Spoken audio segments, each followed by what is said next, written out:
Le invito a abrir la Biblia en la carta de Santiago, en el capítulo número 2,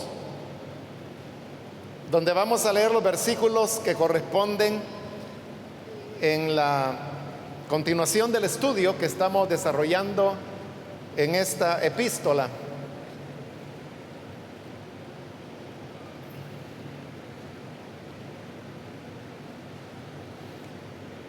Dice entonces la palabra de Dios en la carta de Santiago, capítulo 2, el versículo número 5 en adelante: hermanos míos, amados, oíd. ¿No ha elegido Dios a los pobres de este mundo para que sean ricos en fe y herederos del reino que ha prometido a los que le aman? Pero vosotros habéis afrentado al pobre. ¿No os oprimen los ricos y no son ellos los mismos que os arrastran a los tribunales? ¿No blasfeman ellos el buen nombre que fue invocado sobre vosotros? Hasta ahí vamos a dejar la lectura. Pueden tomar sus asientos, por favor.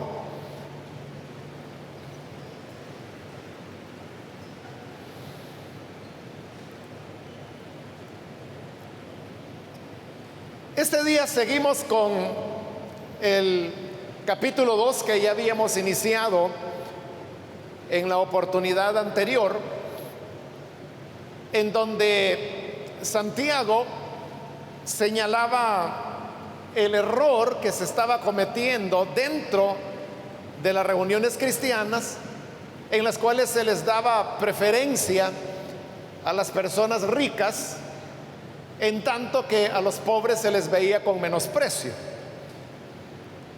Esa realidad Santiago la ilustró con un ejemplo, y es que si entraba un hombre rico con vestiduras espléndidas a la congregación, entonces lo recibían y lo hacían sentar en un lugar especial.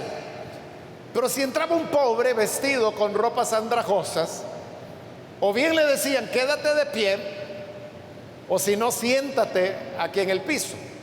Y con esto, decía Santiago, ustedes se están convirtiendo en jueces con malos pensamientos. Hasta ahí llegamos en la última oportunidad, pero ahora podríamos preguntarnos por qué razón es que Santiago decía que hacer ese tipo de discriminación por la apariencia o por la condición económica de una persona era convertirse en jueces con malos pensamientos. Para responder a esta pregunta, Santiago hace tres preguntas a las cuales él no les da respuesta. Pero lo que ocurre es que las preguntas están formuladas de tal manera que solamente cabe una sola respuesta, y esa es responder con un sí a lo que Santiago está preguntando. Son tres preguntas que van a la base de lo que para Dios significan los pobres y de lo que significan los ricos.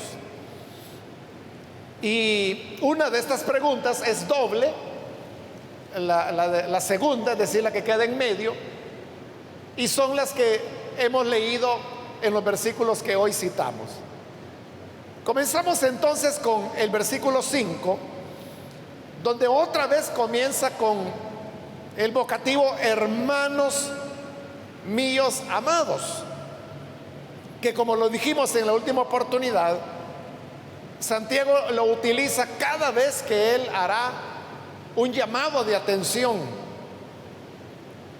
a los receptores de la carta. Entonces, cuando le dice hermanos míos y le añade amados, es porque quiere llamarles la atención. Y luego dice oíd, y viene la primera pregunta: ¿no ha elegido Dios a los pobres de este mundo para que sean ricos en fe y herederos del reino que ha prometido a los que le aman? Esa es la primera pregunta. ¿No ha elegido Dios a los pobres? Y como le dije, la respuesta es un definitivo sí. Sí, Dios ha elegido a los pobres. Pero tenemos que entender qué es lo que significa eso de que Dios ha elegido a los pobres. En primer lugar, el que elige es Dios. Es decir, que la iniciativa es de Dios. Él es el que decidió preferir a los pobres. Porque esto es igual, hermanos, que en el tema de la elección de Dios para salvación. En la elección de Dios hay un aspecto positivo y negativo en toda decisión que cualquier persona toma, y eso incluye a Dios. Cuando una persona, en este caso Dios, elige a alguien, estamos hablando de la salvación, elige a alguien para salvación. En el acto mismo de elegir a una persona implica que está rechazando a las otras, las está pasando por alto, porque Él decidió elegir a alguien. Y ahí tiene usted los dos aspectos de la elección. La persona elegida es el aspecto positivo, porque es la persona que Él seleccionó. Pero los otros, de entre quienes Dios lo eligió, son los que quedan sin ser llamados. Y estos reciben el aspecto negativo, porque Dios los pasó por alto. Pero este es algo que Dios hace, y lo hace en su soberanía. Ahora, esto, como le digo, es hablando de la elección para salvación. Pero aquí está hablando de la elección de los pobres. Esto es interesante porque en la elección para salvación lo que hay es una elección de individuos, como Jesús lo dijo allá en el Evangelio de Juan capítulo 11. Él dijo que el pastor conoce a las ovejas y las llama por nombre. Eso de que llama a cada oveja por su nombre es una evidencia de que la elección de salvación es individual, y por eso llama a cada persona por su nombre. Pero aquí no está hablando de una elección de individuos, sino que aquí está hablando de personas, grupo de personas que pertenece a un segmento social, que son llamados los pobres. Entonces dice que Dios eligió a los pobres. Y otra vez, como se trata de una elección de Dios, tiene el aspecto positivo y el negativo. El aspecto positivo es para los pobres, a los que pertenecen, si le quiere llamar así, a esta clase social, pobres, o una condición económica, o una capa de la sociedad, o grupo social. Entonces son a ellos a quienes Dios elige, y como ellos reciben el aspecto positivo, el negativo es para los que no son pobres. Y allí uno podría pensar en las personas que pertenecen, por ejemplo, a capas medias, las capas altas, y luego vienen los ricos. Entonces, cuando Dios elige a los pobres, los está eligiendo positivamente a ellos, pero a los demás los está pasando por alto. Ahora, esto, hermanos, hay que entenderlo bien, porque recuerde lo que dije: la elección para salvación es una elección de individuos, pero aquí está hablando de una clase social, lo cual significa que no necesariamente todos los pobres se van a salvar. Y de igual manera no significa que todos los que no son pobres se van a condenar. Es igual que, por ejemplo, con la elección de Israel. Israel es un pueblo, es una nación. Y la Biblia dice que Dios escogió a Israel. Pero no todos los israelitas se van a salvar. Este es un tema que Pablo trata ampliamente en su carta a los romanos. Y por eso es que Pablo dice en Romanos: no todo israelita es israelita. Entonces uno diría, bueno, ¿cómo es eso de que no todo israelita es israelita? Entonces luego Pablo explica que verdadero israelita es aquel que cree. Pero luego también él hablará de israelitas que no han creído. Y que no solo no creyeron, sino que allá en el capítulo 11 de Romanos, Pablo dice que ya Dios los desgajó del buen olivo. Es decir, desechó esas ramas. Y cuando una rama es cortada de su tallo, usted sabe que se seca, muere. Esto significa que hay israelitas que se van a salvar, como Pablo, por ejemplo, que era israelita, y israelitas que se condenaron, como Judas, por ejemplo, que era israelita también. Entonces, cuando dice que Dios escogió a los pobres, no significa que todos los pobres se van a salvar, no. Algunos se salvarán, la mayoría en realidad, pero habrán pobres que no. Y de igual manera, en general uno diría que los ricos difícilmente se salvarán. Como el Señor lo dijo claramente, es más fácil pasar un camello por el ojo de una aguja que un rico entre en el reino de los cielos. Sin embargo, hay ricos que se salvan, y uno encuentra ejemplos en la Biblia, como por ejemplo Lidia, que vivía en Filipos, vendedora de púrpura. Ella era rica y se salvó. Fue la primera creyente que hubo en territorio europeo. Filemón es otro hombre que también era rico, y hasta tenemos en el Nuevo Testamento una carta que está dirigida a él y donde Pablo lo elogia por su fe. También en las cartas de Pablo hay varias referencias, por ejemplo, a hermanos que pertenecían a la casa de César, el emperador. También menciona personas, al menos alguien, que se había criado junto con Herodes. Y recuerde que Herodes fue hijo del rey, era el príncipe. Y el príncipe no se va a criar al lado de un cualquiera, ¿verdad? Tenía que ser una persona de grandes recursos para ser amigo del príncipe. Se criaron juntos. Herodes seguía siendo lo que era, pero este compañero de crianza de Herodes se convirtió al evangelio, y es al que Pablo saluda.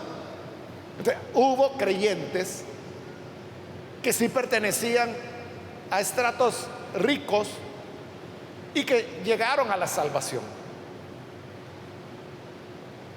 Otra aclaración que hay que hacer: que Dios eligió a los pobres no significa que el pobre se salva por el hecho de ser pobre. No, no. El pobre se salva porque su condición de pobreza es la que Dios ha elegido para él manifestar su gracia. Pero es un hecho que Dios eligió a los pobres. ¿Quiénes son los pobres? Pobre es una persona que no tiene lo suficiente para poder llenar sus necesidades humanas básicas. Y esto se entiende: el alimento, la vivienda, acceso a agua potable. Pero también pobre es la persona que no puede tener acceso a una buena educación, no puede tener acceso a una atención en salud humana. Entonces, ¿quiénes son los pobres? Los pobres son los que van pasando de milagro, que tienen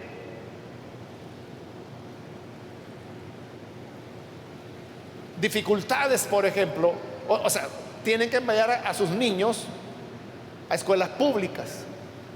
Y la educación pública en nuestro país es un desastre, es malísima, con algunas honrosas excepciones de algunas escuelas públicas allá por La Unión y en el departamento de Morazán, que son excepciones, pero en el resto del país, en la ciudad, en las grandes ciudades, es un desastre. Tampoco tienen acceso a atención en salud humana. Y por humana me refiero a que una persona será atendida como persona en un centro de salud, que se le va a diagnosticar correctamente y que va a poder tener atención en salud pronta. Pero usted sabe que en nuestro país, mientras más grave está la persona, más meses tiene que esperar.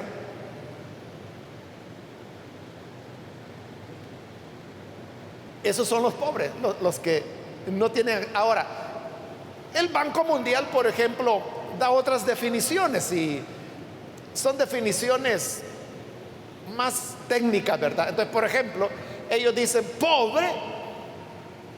Hay varios parámetros, ¿verdad? Pero un parámetro es que es pobre el que tiene un ingreso de menos de $2 al día. Estamos hablando de $60 mensuales. Y cuando una familia o una persona tiene ingresos de $1 al día, entonces está en una condición de extrema pobreza. Entonces, esa manera de medir la pobreza, digamos, para las economistas es mucho más fácil, ¿verdad? Pero lo que ocurre es que la pobreza no solamente es económica, sino que, como yo le estaba explicando, es la carencia de acceso a recreación, de acceso a alimentación adecuada, de acceso a educación, a salud, a actividades recreativas, culturales.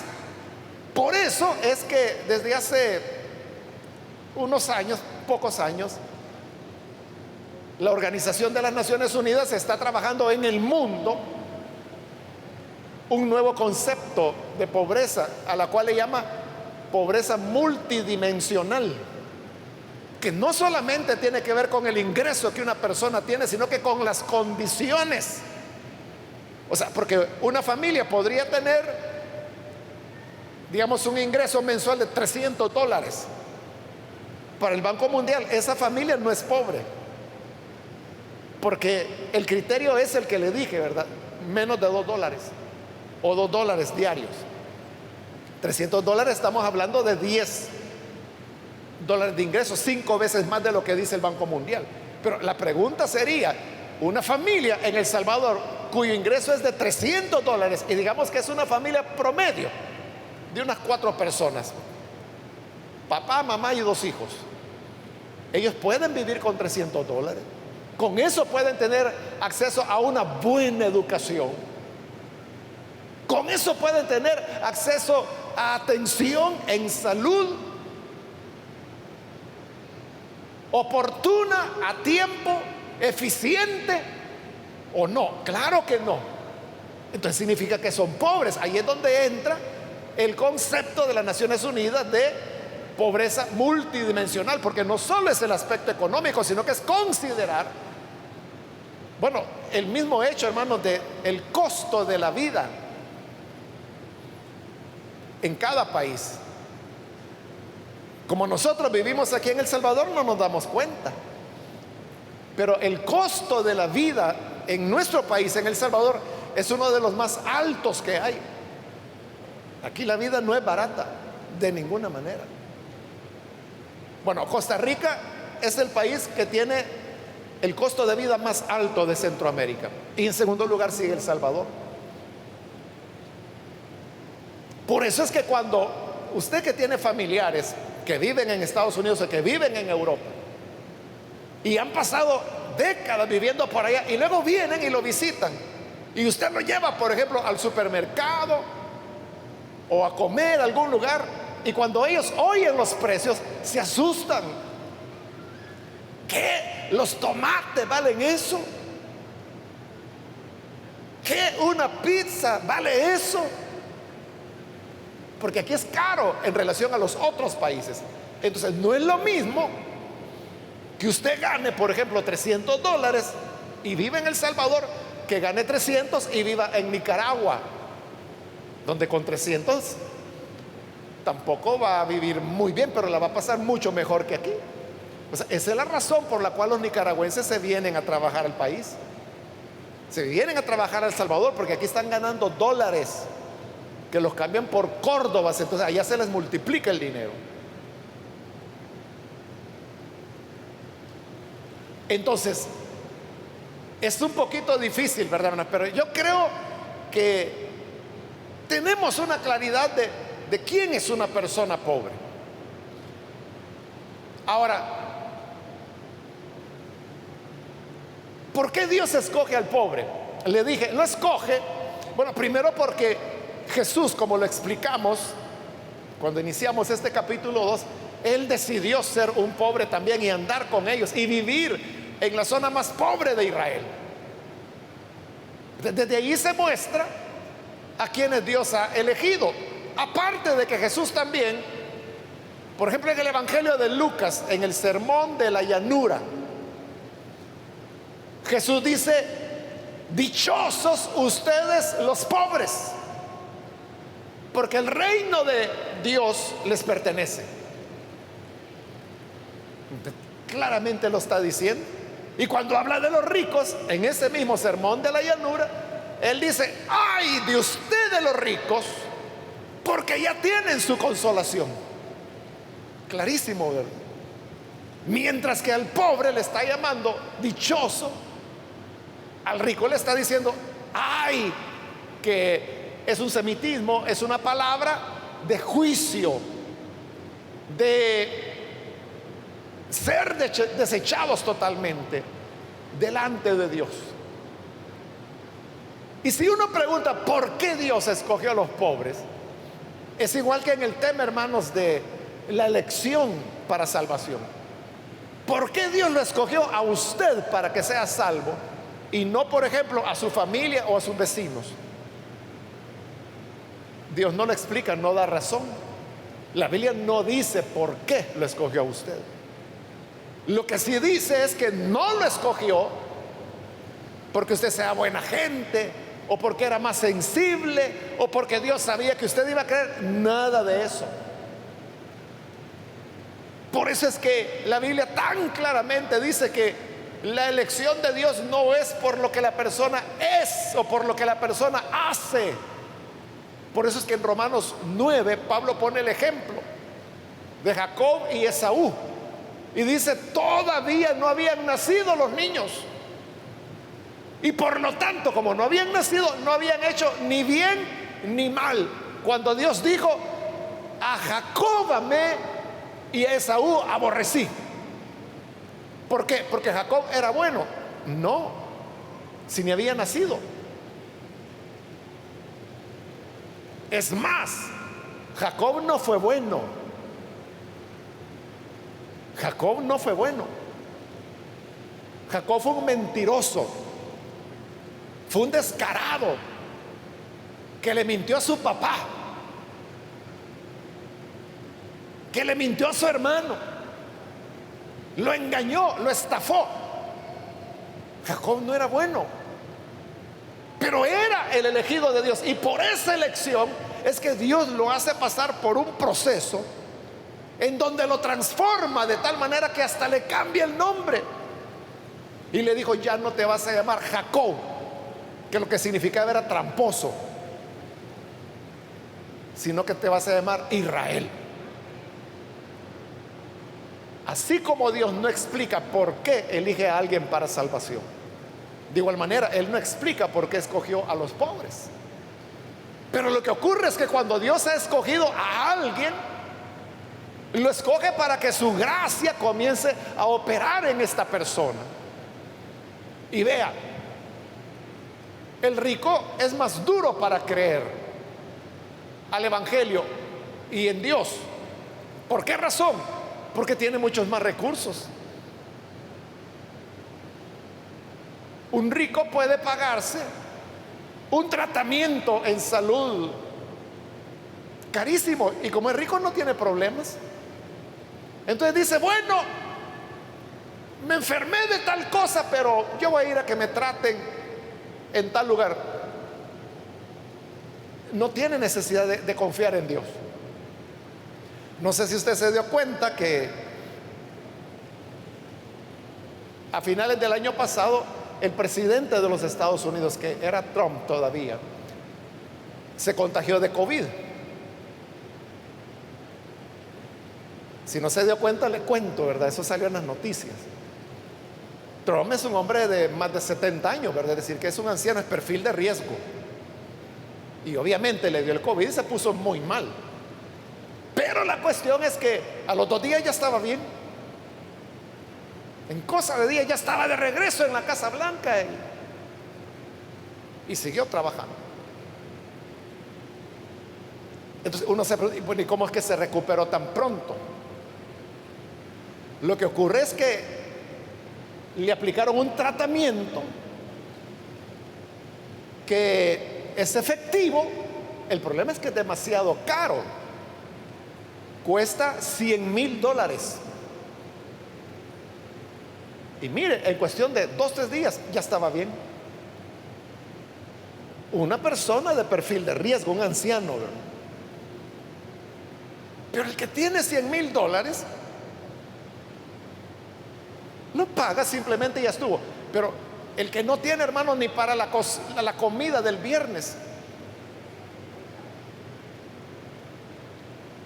no puede ni siquiera rentar un tanque de oxígeno. Y entonces, ¿qué le queda? Pues lo que dice la Biblia: alzaré mis ojos a los montes. ¿De dónde vendrá mi socorro? Mi socorro viene del Señor, que hizo los cielos y la tierra.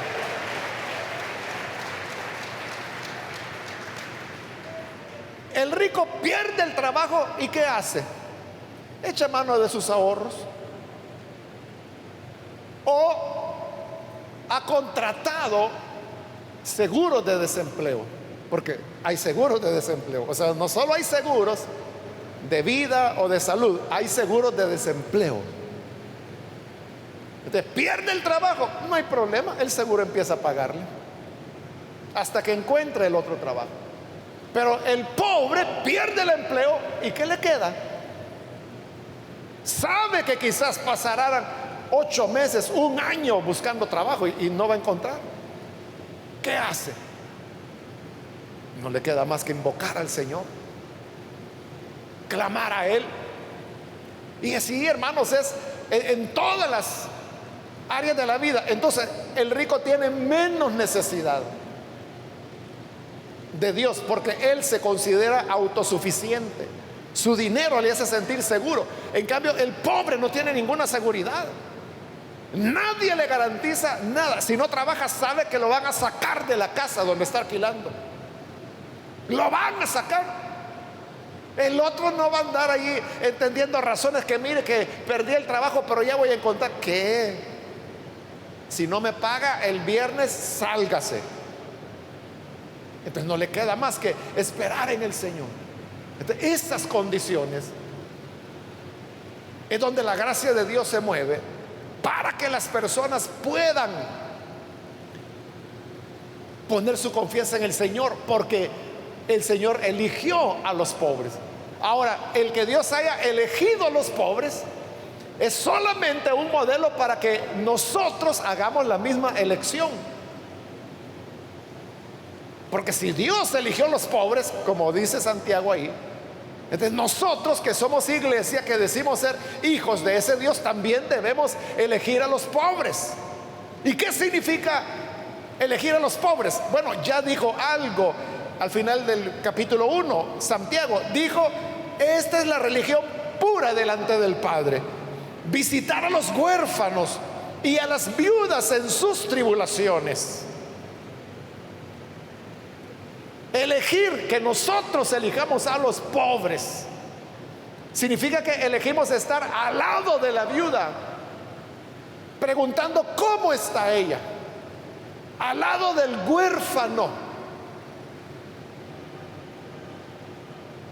Este niño, ¿qué va a hacer? Esta niña, ¿a dónde está? ¿Cómo come? ¿Quién la sostiene? Entonces, elegir a los pobres significa interesarnos en lo que a ellos les sucede. Pero note, Jesús no vino y se mezcló con los pobres para que continuaran siendo pobres, sino que Jesús lo hizo para solucionar sus necesidades más profundas, de salud, de alimento, cuando multiplicó los panes, o como cuando daba dinero, del dinero que le daban a él, sobre todo mujeres, de ese dinero él le daba a los pobres. Él estaba aliviando las necesidades de los pobres. O cuando libertaba a un endemoniado, o cuando les hablaba palabras que los animaban. Jesús no solo era por estar con ellos, sino que era para cambiar las condiciones en que estaban, para sacarlos de su pobreza. Entonces nosotros como iglesia, al elegir a los pobres, significa que los elegimos también para entender sus problemas y para poderlos ayudar. Claro, nosotros, hermanos, no podemos solucionar los problemas, por ejemplo, de desempleo, porque eso es algo que escapa muchísimo a las capacidades de una iglesia o de un creyente. O sea, un creyente lo que puede hacer, como algunos de ustedes me han contado: mire, yo lo que hice fue poner un taller y allí logré darle trabajo a un par de jóvenes. Ayudó a 2, pero faltan 2 millones todavía. Entonces, no somos capaces, o sea, porque esas ya son políticas de gobierno y de economía que se tienen que tomar.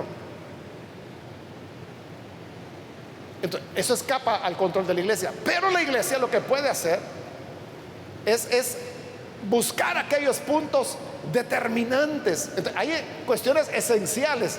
Obviamente la alimentación es la primera, ¿no? Pero luego viene el tema de la educación. Salud, educación. La educación es la llave que abre las puertas de oportunidades. Eso es así. Mientras más educación un niño o una niña tiene, mayores oportunidades va a tener en la vida. Entonces la iglesia, que no puede solucionar todo, se enfoca en las cosas que sí puede hacer. Y es lo que la iglesia ha venido haciendo desde hace mucho tiempo. Y no estoy hablando solo de nuestra iglesia local, estoy hablando de la iglesia como cuerpo de Cristo. Por eso es que existen organizaciones como Compasión Internacional, que solamente aquí en nuestro país atiende, la última vez que oí el dato andaban ya por 62,000 niños. O Visión Mundial, que igual la última vez que oí el dato, que fue hace poco, anda por 170,000 niños que atienden en el país. Eso ya hace impacto. Pero ¿cómo trabajan? En alianza con las iglesias. Entonces, allá en diciembre, se recuerda cuando recogemos aquella ofrenda de $1 al año por la niñez. Es para eso. Nuestra aportación es humilde, es muy poca. Pero con eso ellos hacen maravillas. Y luego están ya los ministerios de cada iglesia, de cada congregación. Eso es lo que significa elegir a los pobres. Pero ¿qué ocurría en la iglesia? Lo que Santiago decía era lo contrario, porque al pobre se le estaba despreciando. Por eso dice en el versículo 6: pero vosotros habéis afrentado al pobre. Es decir, estaban haciendo lo contrario de Dios, porque Dios escogió a los pobres de este mundo para hacerlos ricos en fe. Por eso es que el pobre es muy creyente, porque está dependiendo cada día de su vida de Dios, en cada enfermedad de Dios, en que ya viene el año escolar y qué voy a hacer con los niños, depender en Dios. Ricos en la fe y herederos del reino que ha prometido a los que le aman. ¿Y por qué le aman? Porque Dios es su ayuda. Entonces, en los pobres uno tiene un aprendizaje, porque ahí aprende a confiar, aprende fe, aprende dependencia de Dios. Pero en la iglesia estaban haciendo lo contrario. Cuando venía el ricachón con su vestidura espléndida: por favor, pase, pase, aquí adelante hay una silla para usted.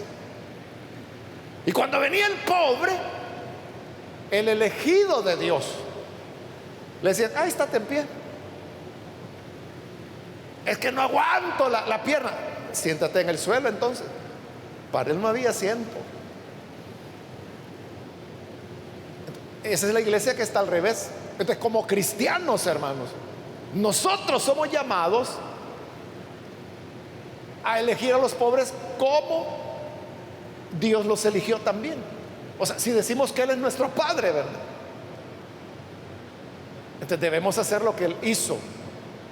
Entonces, debemos preguntarnos: ¿qué es lo que estoy haciendo? Si es que hacemos algo. Y si no hacemos nada, pues para eso es la palabra, para que algo podamos aprender. Esto no es, hermano, es que este es trabajo de la alcaldía, es que este es trabajo del gobierno. Claro que lo es, pero eso no quita la responsabilidad que como hijos del Dios que eligió a los pobres, nosotros también tenemos la responsabilidad de estar con ellos. Por lo menos, hermanos, no tener la preferencia que Santiago está denunciando ahí, que a los ricos los tomaban como los grandes señorones. Y por eso hace la segunda pregunta, versículo 6: ¿no os oprimen los ricos y no son ellos los mismos que los arrastran a los tribunales? Esa es la pregunta doble. O sea, ustedes ahí tratándolos: don fulanini tío, siéntese acá, aquí hermanini tío, porque era rico. Y Santiago dice: ¿y que no son esos ricos los que los oprimen a ustedes? ¿No son los que los están explotando? ¿No son ellos los que los llevan ante los tribunales? Porque muchas veces el rico, como es rico, el pobre, como es pobre no solamente económicamente, sino que dijimos que es pobre en educación también. Entonces, un pobre muchas veces ni siquiera sabe qué es una escritura, por ejemplo. Muchas veces ni sabe qué es lo que el abogado le dijo que firme, porque lo desconoce. O le miente sencillamente el abogado, le dice: mire, con este documento que usted firme, con este estamos resolviendo el problema de su propiedad. Y viene el pobre y firma, y lo que está haciendo es que le está cediendo la propiedad a otra persona. Entonces los jueces no están a favor del pobre, porque el juez lo que va a decir es: pero mire, esta es su firma, aquí dice que usted alegremente entregó su propiedad al fulano o al mengano. Por eso Santiago dice, ¿no son ellos los que los arrastran a los tribunales? Y todavía sí los reciben como los grandes señores, como los grandes hermanazos de la iglesia.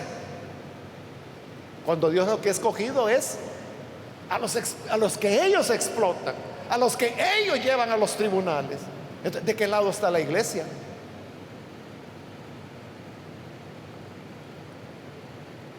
¿Cuál debe ser nuestro lugar?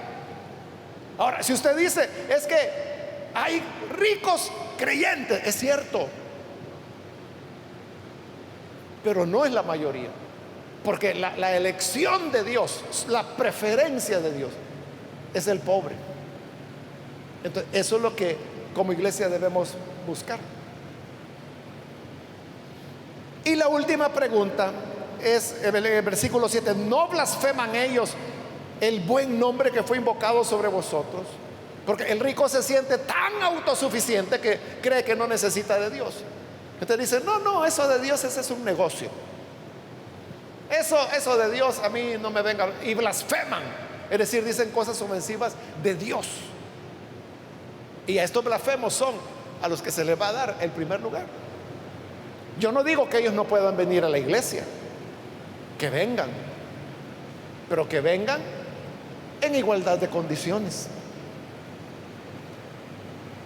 Por eso, hermanos, de que algunas veces usted quizás ni se da cuenta de quién tiene a su lado.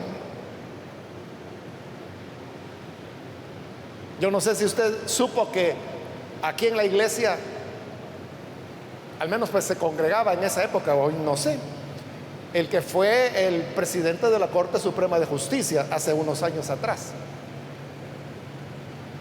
Aquí venían los cultos, estaba en funciones, era el presidente de la Corte Suprema de Justicia. Y llegaban ahí los guardaespaldas, porque los andan cuidado, ¿verdad? Es un presidente. Y los dejaba ahí, y él se venía y se sentaba aquí en el culto, en cualquier silla. A saber cuántas veces usted lo vio y ni cuenta se dio. ¿Por qué? Porque aquí no hay una silla. Aquí, por favor, señor presidente, magistrado, siéntese aquí. No hay eso. Si vino temprano hay silla, y si no, pues le toca allá en el parqueo, como están los hermanitos allá. Esa es la naturaleza de la iglesia, en donde si una preferencia vamos a tener, debe ser hacia el pobre, igual que Dios.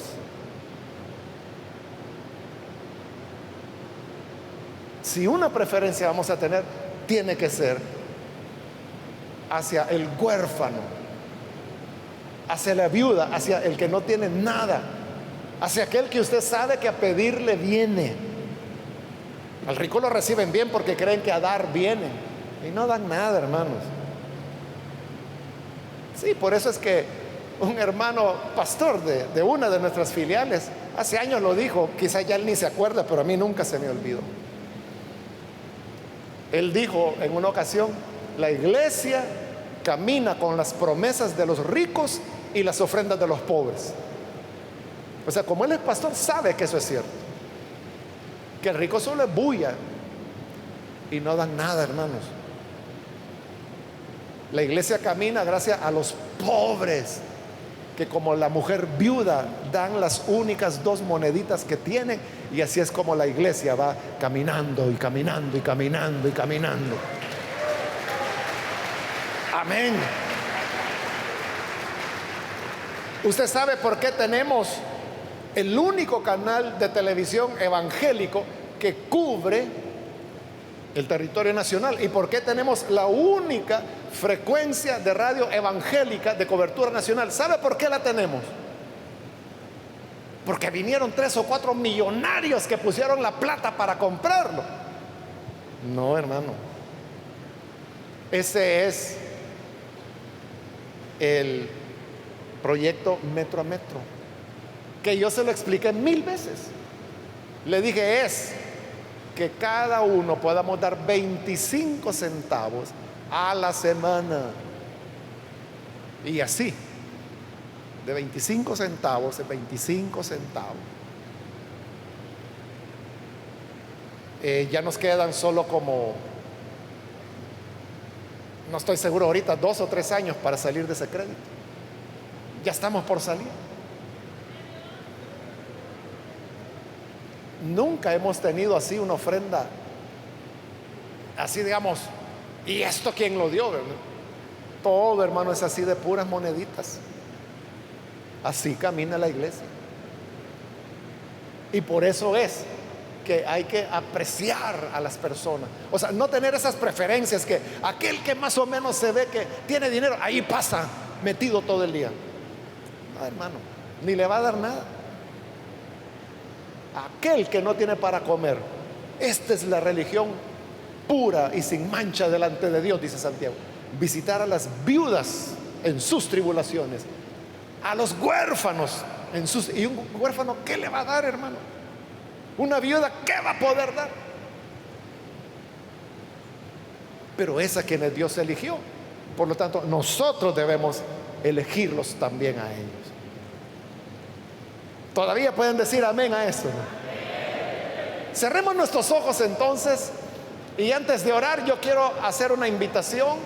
Si hay con nosotros personas que todavía no han recibido al Señor Jesús como Salvador, pero usted ha oído hoy la palabra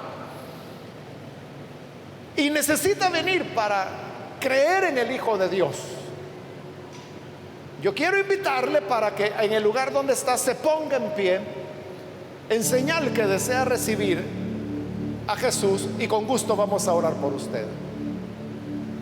¿Hay alguien que lo hace? Póngase en pie. O si se va a reconciliar, también póngase en pie. Solo le pido que lo haga pronto, porque debo finalizar ya. Pero si hay alguna persona, póngase en pie ahora.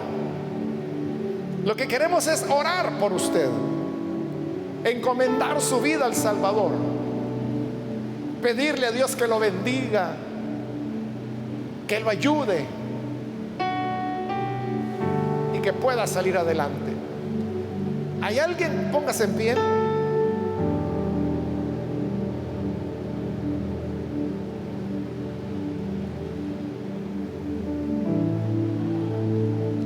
Vamos a orar, hermanos, y pidámosle al Señor que Él nos ayude a tener el corazón de Él y a tener las preferencias que Él tiene. Padre, gracias te damos por tu palabra, pues en ella aprendemos que tú has elegido a los pobres. Ayúdanos para que como hijos tuyos nosotros también podamos elegirlos a ellos, y que no hagamos preferencia por quienes nos explotan, por quienes blasfeman tu nombre, por quienes nos arrastran a los tribunales, sino por aquellos que aman tu venida y que siempre están a la espera